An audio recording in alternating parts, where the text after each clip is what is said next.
A message of condolences to the families who lost their loved ones. You'll allow me to mention them by name. Of course, we have the CDF, General Ogolla, Brigadier Saidi, Colonel Kaitani, Major Magundo, Captain Mohammed, Captain Litali, very young men, Sergeant Muridhi, Sergeant Omondi, and another very young officer, Sergeant Nyawira. I think that was the darkest day in the history of our nation, because this was the first time in history that we are losing an officer at the level of a CDF while still in office. In fact, he was going to celebrate his first anniversary in the office, I think by end of this month. So it is a very dark moment in our history. Of course, a lot has been said. Therefore, I don't want to repeat, but I want to say something very little about Sergeant General Ogolla. I didn't meet him personally. From the eulogies I've at least seen and I've been able to analyze, he appears to have been a man of humility. A man that was a family man, an avid golfer,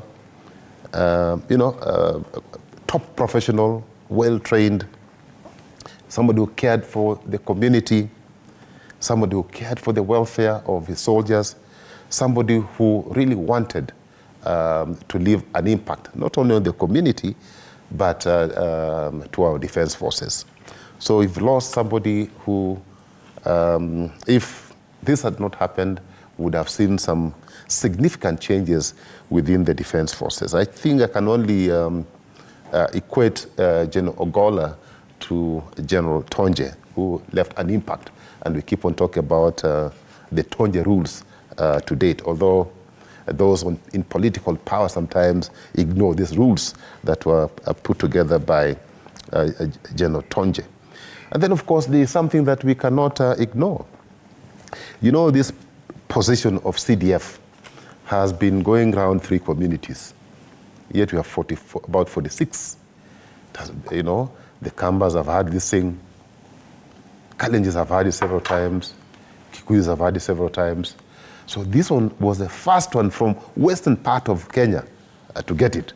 And before even we could enjoy that office, the Almighty God decided to call him.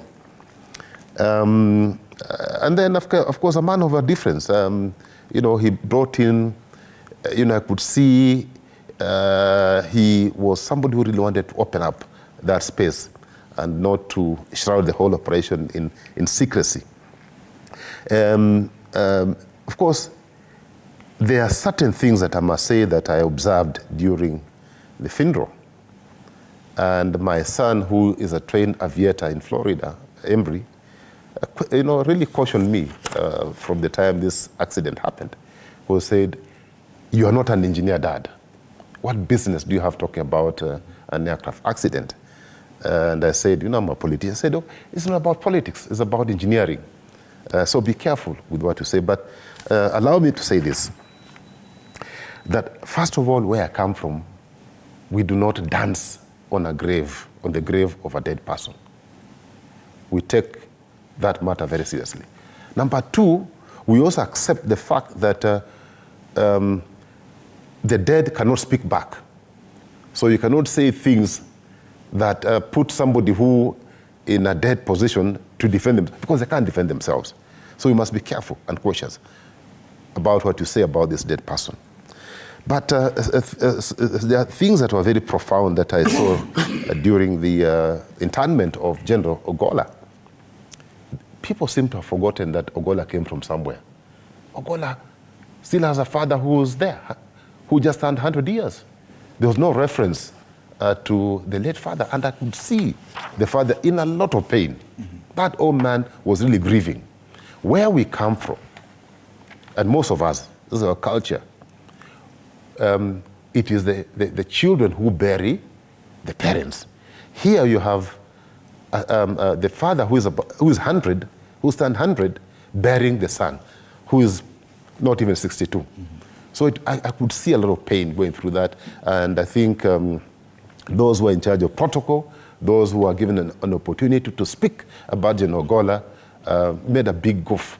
We should have acknowledged that old man and grieved with him in pain. The other thing that I saw in ending is I saw a lot of fake things. I saw some fake eulogies. How can you eulogize somebody you just met for five minutes? I saw some fake speeches, which were not truthful. I saw some fake greens after the burial interment. I saw some fake hugs. I saw very many things that were fake. And this really, really, really affected me. Because I said, you cannot even pretend, you cannot take advantage over a situation like this one, to pretend that you are condoling with the family, to pretend that you are mourning with those people who are really going through pain, yet deep inside you. So my take here is that we need, as Kenyans, to start looking at ourselves from inside and be truthful and honest with what we do. Finally, on that matter, Fred, a lot of speculation, and I know we'll talk about it. Like my brother Kira said, there's a lot of speculation about what could have happened. A lot. Therefore, it is imperative that the government allows even international assistance in investigating this matter. We cannot just leave it to our own. We have confidence in our people. But on this matter, yes, there's need to allow other partners to come in. Okay.